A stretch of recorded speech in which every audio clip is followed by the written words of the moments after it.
Alright, so Korea, it looks like are getting some changes for the next month. Basically, this is a developers node of updates that are coming in July.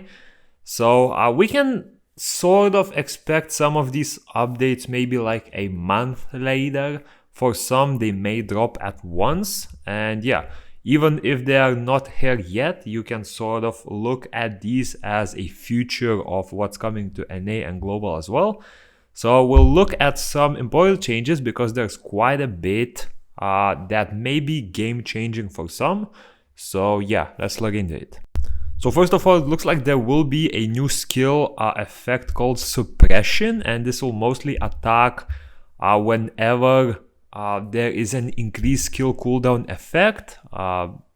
So still unsure what that will do. Probably something with restricting skills, all right, but like could be similar to silence. We'll yet to find out that. Some rune sets will be buffed, so shield set will be scaling with 250% of attack instead of 200, so should see some decent use for assassins or mages, archers especially, because currently killing the backline is super easy, especially for summoners. And Swift is gonna be changed from 25% more attack speed to 35, which is quite weird because I thought Swift was already a decent set for units that can make use of it. So hey, a welcome change, honestly. There will be quite a few monster balance adjustments, and from the list I'm seeing, I'm guessing most of these will be buffs.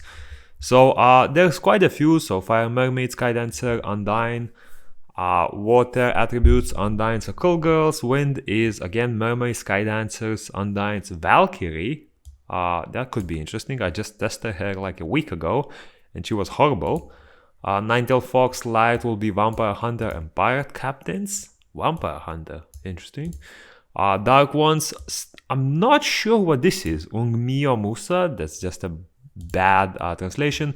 Hell Lady, Sky Dancer, and Swordsman is most likely gonna be the Magic Knight.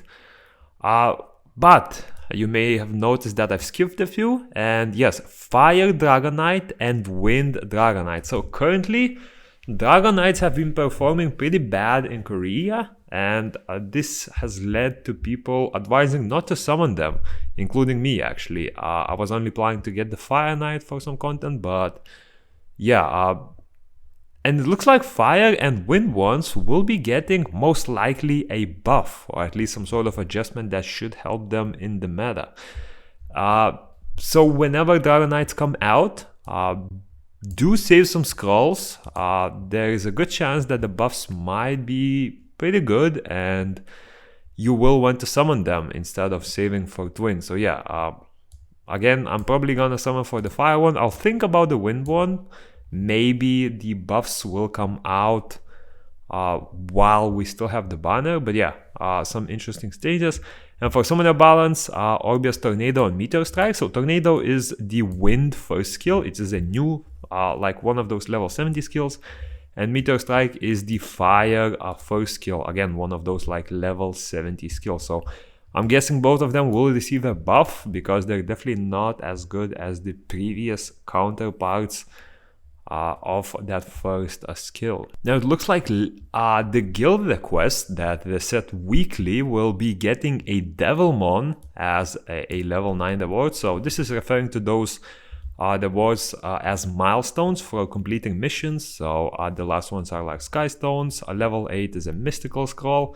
Looks like level 9 will be a Devilmon, and since these are weekly, there's a very good chance that this will increase the Devilmon obtaining a lot. We're looking at additional 4 to 5 Devilmons a week, or a month rather. It's a pretty significant amount, so a welcome change for sure. Some guild siege battle changes. I mean, we don't have those in NA on Korea yet. They're only coming out next week, I believe.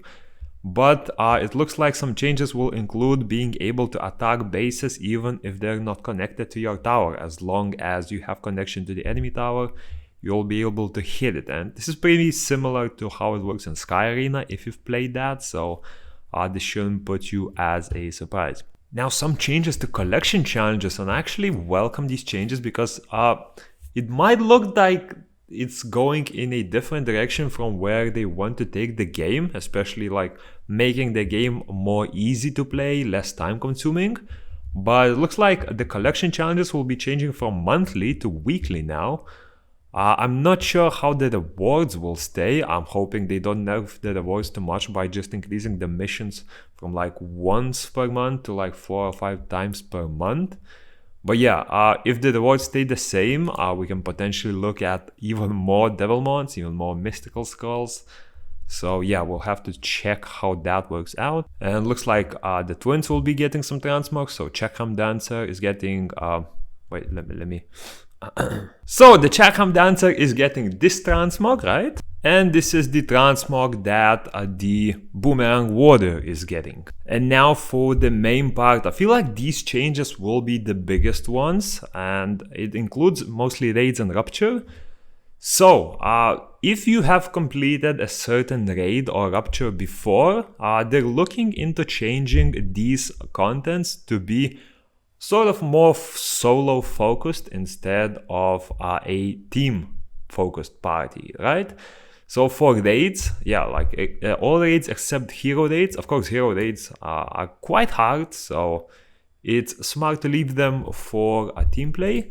Will be improved that they can be attacked alone. So yeah, they have already released a few buffs for raids. I'm not sure if they're in global NA yet. I know they are out in Korea. So basically, you get like HP, defense, and attack if you enter with less people.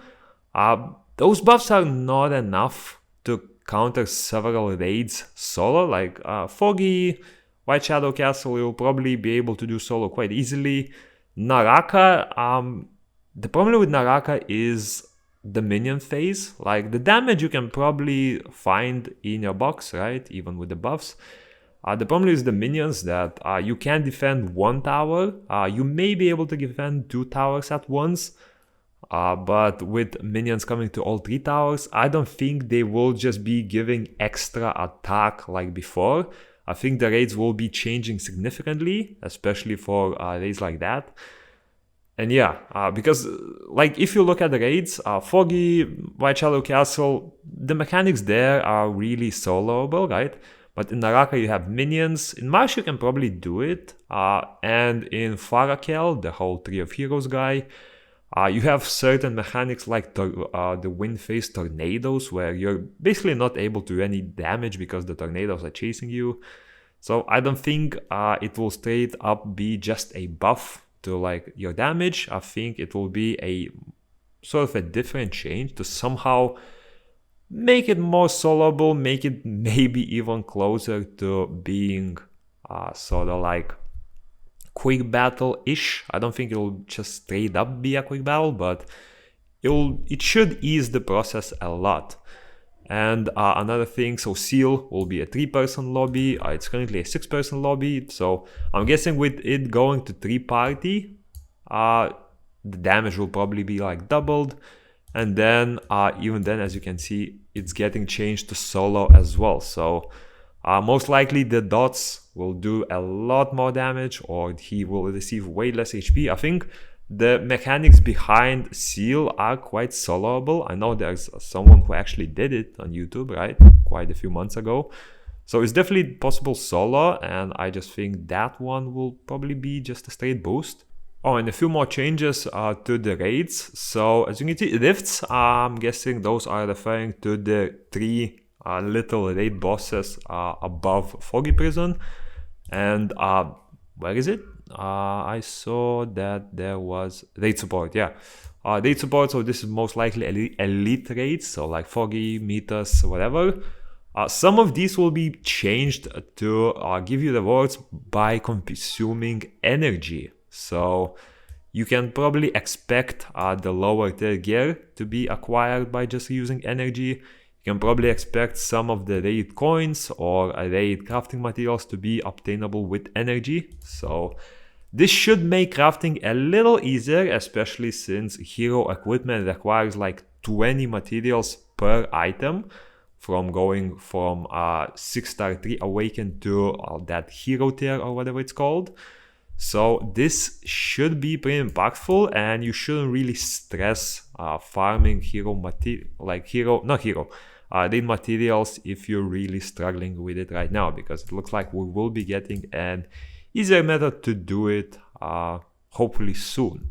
And yeah, again, the fourth Summoner Solata will be released in July, so we can probably expect it in something like August or September in global NNA.